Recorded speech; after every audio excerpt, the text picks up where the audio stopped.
Hello everyone, my name is Paul. I'm a country realtor and I'm in Southwest Virginia. And today I'm going to talk a little bit about being a buyer agent.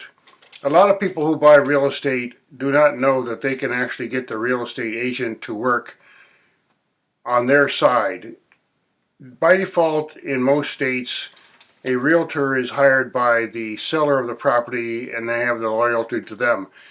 And even if they don't list the property, they have to have by default, loyalty to the seller. Now, a lot of people don't realize that you can actually get the realtor to work really on behalf of you in all the negotiations and in your interest. Basically, if you hire me as a buyer agent, we make a small contract really for a specific time. We're looking for a certain kind of property and so on. And then I go to work for you. I'm actually on totally like your aid. If you are looking from out of state and you see something online that you'd like me to come and take a look at it, I can call the other broker or whatever, even if it's a for sale by owner, I can go take a look at it and I can help you find a place.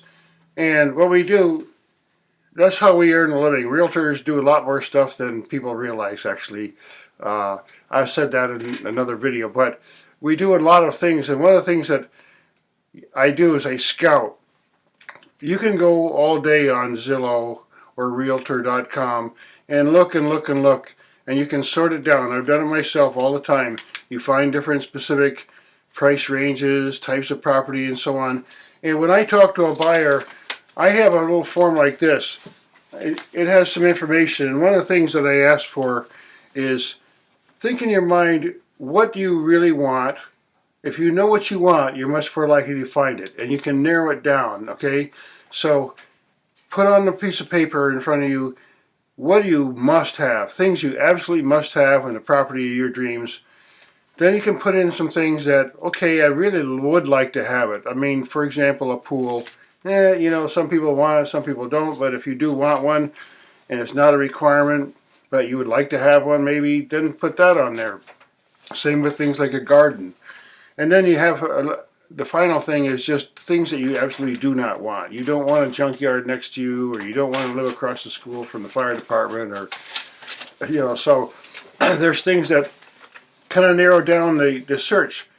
And basically, what I do as a realtor agent for the buyer is we get on the same page with each other about exactly what you're looking for, and I come up with some suggestions. And then we go look, you go to work and do your thing, and sometimes you can browse it. If you find something on Realtor.com that you want me to look at, I'll go take a look at it. Because there's a lot of subtle information that you don't know about, perhaps, as a buyer, that the realtor would know. For example, I can find out the zoning and some other information about that's not on Realtor. I can find out additional information. I can call the broker for you if it's listed by another agent or something. So I can do a lot of that kind of stuff for you, and that's why we have a buyer agent contract.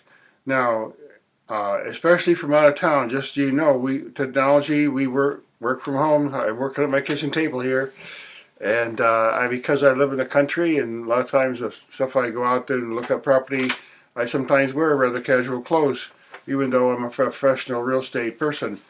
So my specialty is actually in rural property, and there's a lot of young people today and the elderly people. They want to have a smaller house.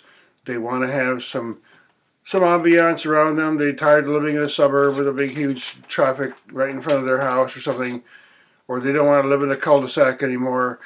There's a lot of land in Virginia, and if you look at some of the other videos in my site here, you'll see that there's a lot of different information about buying and selling land, and particularly rural land in Virginia.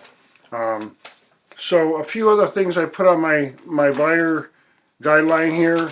You can do that yourself, make up your own form, but acreage, the terrain that you'd want. Do you want a pond? A pond is a really hard thing to find, necessarily. You don't see a lot of ponds, even in a state like Virginia, where you have a lot of water, a lot of streams, but there aren't as many ponds. Ponds form naturally in some areas, and they keep going for a long time. There's ponds that are made by spring, and they may or may not sustain themselves. I see sometimes they get older and they start to enclose in. But a pond is not as easy to find, but a stream is not so easy, not so difficult. So you can put on your wish list all the different things that you'd like to find in your property, because like I said, if you narrow it down, the faster you're going to find something if you narrow it down and know exactly what you want. So